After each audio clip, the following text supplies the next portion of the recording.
श्री हरि श्री हरि श्री हरि। श्रीमद् भगवत सुधा सागर,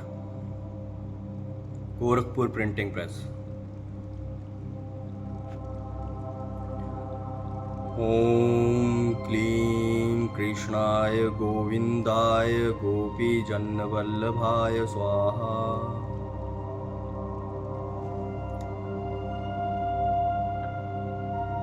त्वमेव माता च पिता त्वमेव बन्धुश्च सखा त्वमेव विद्या द्रविणं त्वमेव सर्वं मम देव देव।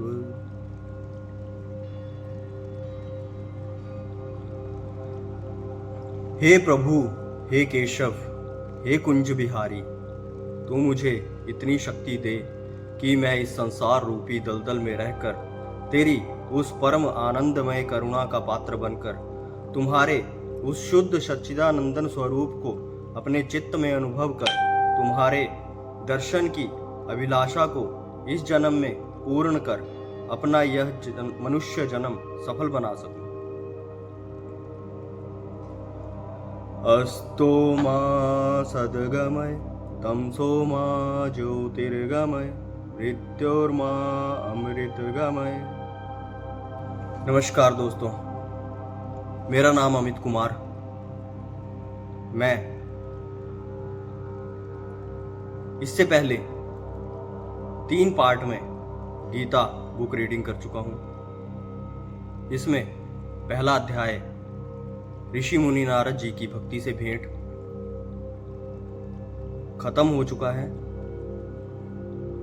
और दूसरा अध्याय शुरू हो चुका है। दूसरा अध्याय भक्ति का दुख दूर करने के लिए नारद जी का उद्योग। इसमें नारद मुनि चिंतातुर हैं कि आकाशवाणी हो तो गई, लेकिन उसने भी ये नहीं बताया कि भक्ति के दोनों पुत्र ज्ञान और वैराग्य को उनकी पीड़ा से मुक्त कैसे किया जाए। तो दोस्तों, आगे की कहानी शुरू करते हैं।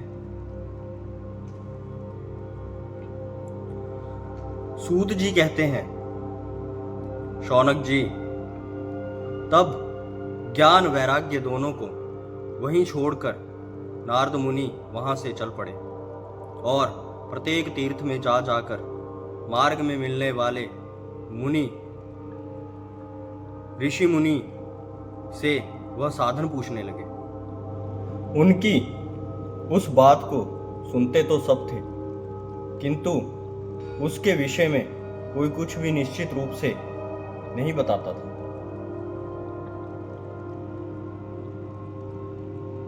कहीं कहीं तो उसे असाध्य बताया। कोई बोले इसका ठीक ठीक पता लगाना ही कठिन है। कोई सुनकर चुप रह गए और कोई तो अपनी अवज्ञा होने के कारण बात को टाल टूल कर खिसक गए। त्रिलोक में महान आश्चर्यजनक हाहाकार मच गया। लोग आपस में कानाफूसी करने लगे। भाई, जब वेद ध्वनि, वेदांत घोष और बार बार गीता पाठ सुनाने पर भी भक्ति, ज्ञान और वैराग्य ये तीनों नहीं जगाए जा सके, तब और कोई उपाय नहीं है। स्वयं योगीराज नारद को भी जिसका ज्ञान नहीं है, उसे दूसरे संसारी लोग कैसे बता सकते हैं। इस प्रकार जिन को ऋषियों से इसके विषय में पूछा गया, उन्होंने निर्णय करके यही कहा कि यह बात दुस्साध्य ही है। तब नारद जी बहुत चिंतातुर हुए और बद्री वन में आए। ज्ञान वैराग्य को जगाने के लिए वहां उन्होंने यह निश्चय किया कि मैं तप करूंगा। इसी समय उन्हें अपने सामने करोड़ों सूर्यों के समान तेजस्वी सनकादि मुनीश्वर दिखाई दिए। उन्हें देखकर वे मुनि श्रेष्ठ कहने लगे। नारद जी ने कहा, महात्माओं, इस समय बड़े भाग्य से मेरा आप लोगों के साथ समागम हुआ है। आप मुझ पर कृपा करके शीघ्र ही वह साधन बताइए। आप सभी लोग बड़े योगी, बुद्धिमान और विद्वान हैं। आप देखने में 5-5 वर्ष के बालक से जान पड़ते हैं, किंतु हैं पूर्वजों के भी पूर्वज। आप लोग सदा वैकुंठ धाम में निवास करते हैं, निरंतर हरि कीर्तन में तत्पर रहते हैं। भगवल्लीला अमृत का रस स्वादन कर सदा उसी में उन्मत्त रहते हैं और एकमात्र भगवत कथा ही आपके जीवन का आधार है। हरि शरण में भगवान की हमारे रक्षक हैं। यह वाक्य मंत्र सर्वदा आपके मुख में रहता है। इसी से काल प्रेरित वृद्धावस्था भी आपको बाधा नहीं पहुंचाती। पूर्व काल में आपके घोर भंग मात्र से भगवान विष्णु के द्वारपाल जय और विजय तुरंत पृथ्वी पर गिर गए थे और फिर आपकी ही कृपा से वे पुनः वैकुंठ लोक पहुंच गए। धन्य है, इस समय आपका दर्शन बड़े सौभाग्य से ही हुआ है। मैं बहुत दीन हूं और आप लोग स्वभाव से ही दयालु हैं, इसलिए मुझ पर आपको अवश्य कृपा करनी चाहिए। बताइए, आकाशवाणी ने जिसके विषय में कहा है वह कौन सा साधन है और मुझे किस प्रकार उसका अनुष्ठान करना चाहिए? आप इसका विस्तार से वर्णन कीजिए।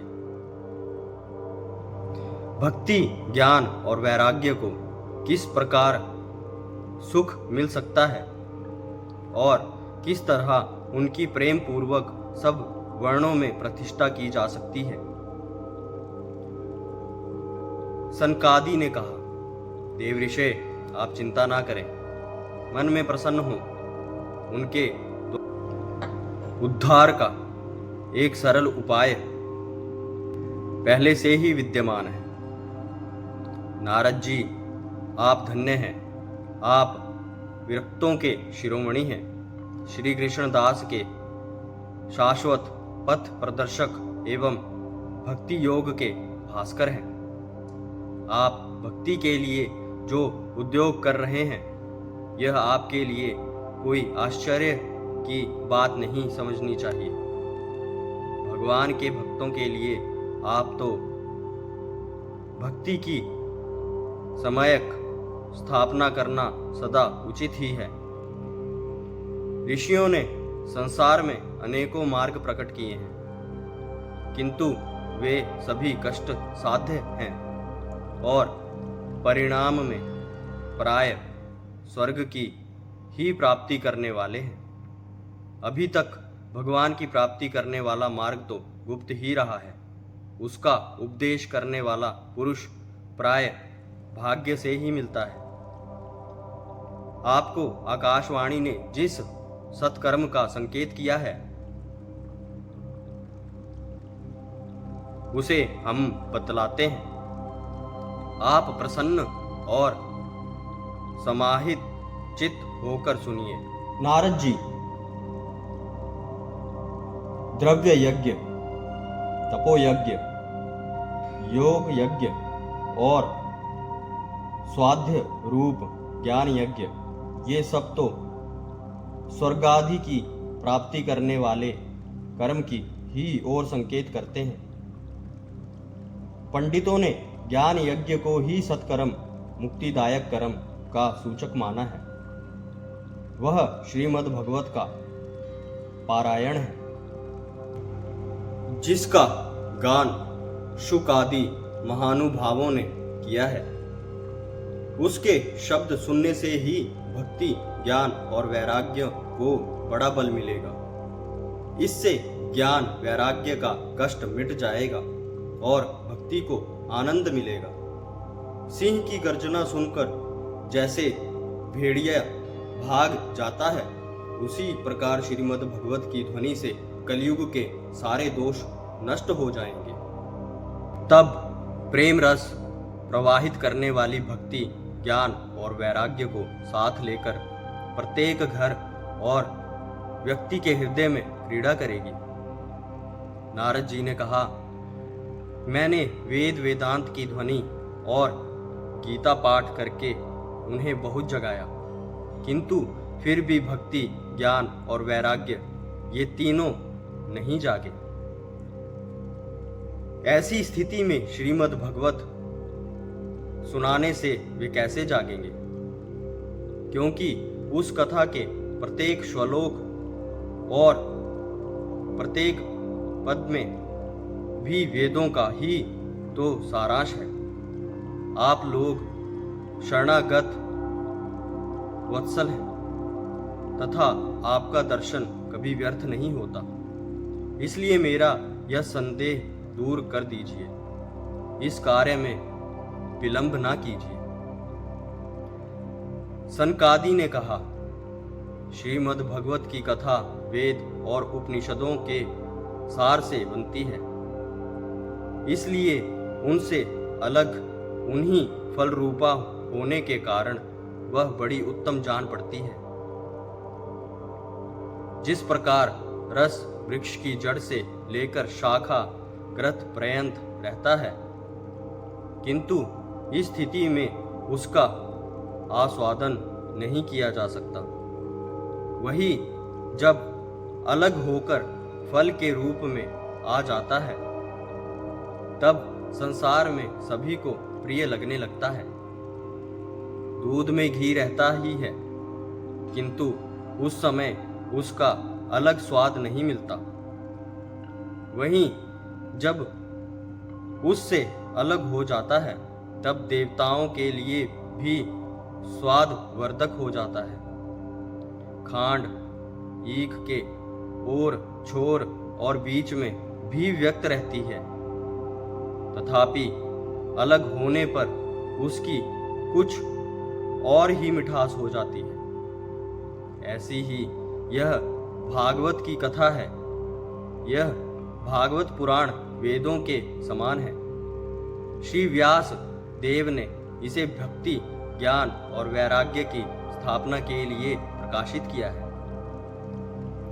पूर्व काल में जिस समय वेद वेदांत के पारगामी और गीता की भी रचना करने वाले भगवान व्यास देव खिन्न होकर अज्ञान समुद्र में गोते खा रहे थे, उस समय आपने ही उन्हें 4 श्लोकों में इसका उपदेश किया था। उसे सुनते ही उनकी सारी चिंता दूर हो गई थी। फिर इसमें आपको आश्चर्य क्यों हो रहा है? जो आप हमसे प्रश्न कर रहे हैं, आपको उन्हें श्लोक और दुख का विनाश करने वाला श्रीमद् भगवत पुराण ही सुनाना चाहिए।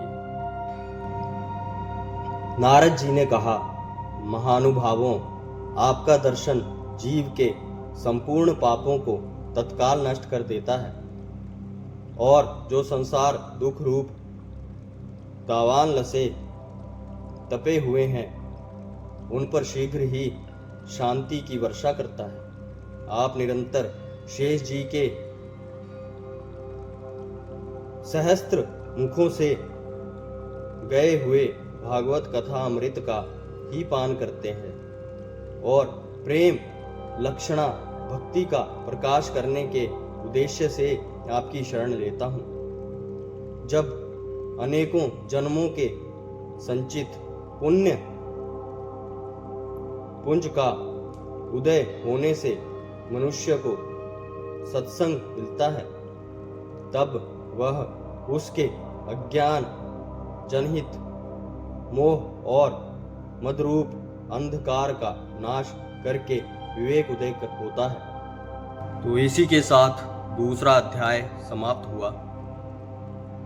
भक्ति का दुख दूर करने के लिए नारद जी का उद्योग।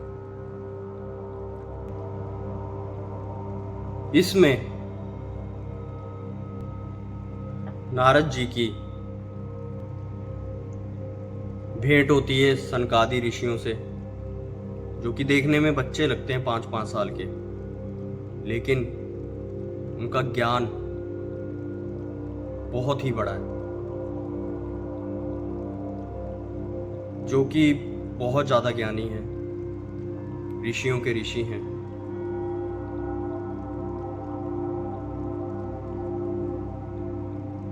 नारद जी जगह जगह जाकर आकाशवाणी जो हुई थी, जिसमें आकाशवाणी में नारद जी को संकेत दिया गया था ज्ञान और वैराग्य को फिर से वृद्धावस्था से दूर कैसे करना है,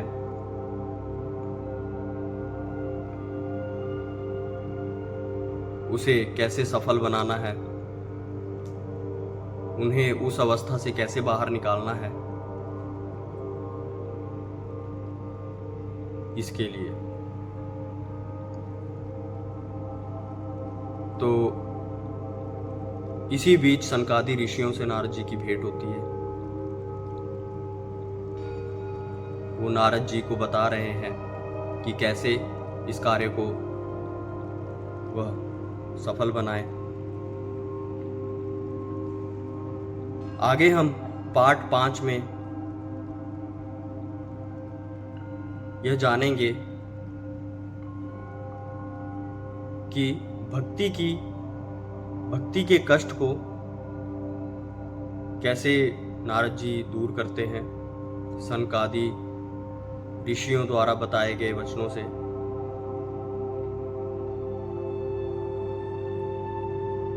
मिलते हैं दोस्तों पार्ट 5 में। अगर आप पार्ट नंबर 4 को देख रहे हैं, सुन रहे हैं, तो आपको पार्ट नंबर 1, 2 और 3 को भी ज़रूर सुनना चाहिए, जिनका लिंक मैं डिस्क्रिप्शन में दे दूंगा। वहाँ जाकर आप उन्हें देख सकते हैं, सुन सकते हैं। मेरे चैनल को सब्सक्राइब कीजिए, मुझे सपोर्ट कीजिए, मेरी वीडियो को लाइक कीजिए, शेयर कीजिए, और अगर मुझसे कोई भी गलती होती है या आपका कोई भी सजेशन है मेरी वीडियो के रिगार्डिंग या किसी भी बात के लिए, तो आप मुझे कमेंट कर सकते हैं। आप सभी का धन्यवाद। जय श्री राम, जय श्री श्याम।